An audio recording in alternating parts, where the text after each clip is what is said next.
criminals don't generally follow the rules, so the citizens who do follow the rules should have the opportunity to be able to carry arms. You know, like I said before, I'm super proud of what I did and how capable and the level of professionalism of my brothers and sisters in law enforcement. But the bottom line is, there's only a certain number of them out there at any given time.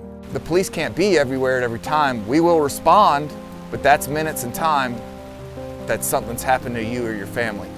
So having a CCW with my daughter gives me that peace of mind that if anything does go wrong or does happen, that I'm prepared for everything.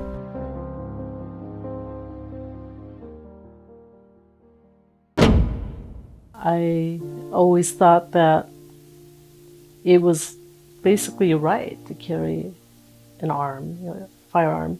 And then, as I mentioned before, I had to have a way to protect myself. So I thought, what a better way than to be trained by law enforcement, how to shoot, how to carry, and I could protect myself forever. So it was kind of natural for me, I think. But I think it's becoming more common for women and not so different. When I look at victims groups and I look at some of the victims who are continually victims in our society, whether they're young, whether they're small statured, whether they're female, whatever group they happen to be, where they're not as physically imposing or capable of withstanding an attack from a large assailant, and know that they can protect themselves with a firearm and a minimal amount of training. It just surprises me that more people don't recognize that. Seems like common sense. I can't think of or crimes that I'm familiar with of any CCW holder committing a crime. I can remember numerous CCWs stopping crimes.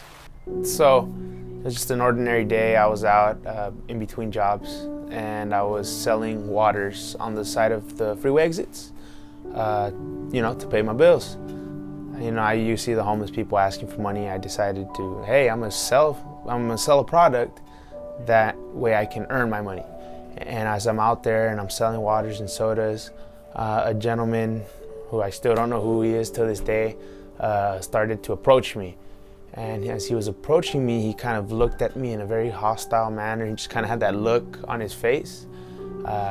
And he kept walking with his hand in his pocket and also pointing away from me. So as he keeps walking up to me, I start slowly, backing away. And as I'm backing away, the gentleman pulls something out of his pocket, and I still don't know what it is, but he still has that look on his face like he's looking to do something. And then he gets closer and closer, and once he gets maybe within arm's distance of me, he lunges at me with whatever it was over his head. And as he's lunging, I just kind of shoved him. I drew my firearm, and I just said, "Get away from me." And as I kept repeating that phrase, I kept making sure that my firearm was on target and not at anything I didn't want to hit, or didn't want to shoot. Yeah. And I just kept saying, "Get away from me, get away from me." And that's when his expression just dropped.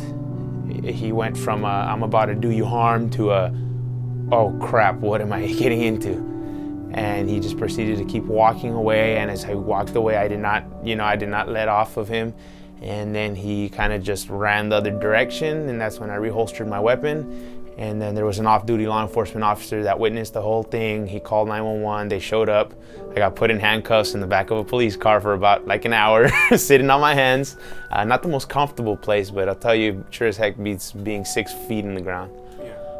So I did that, and then the off-duty officer said, hey, the guy lunged at him with something, and I was fearing for my life.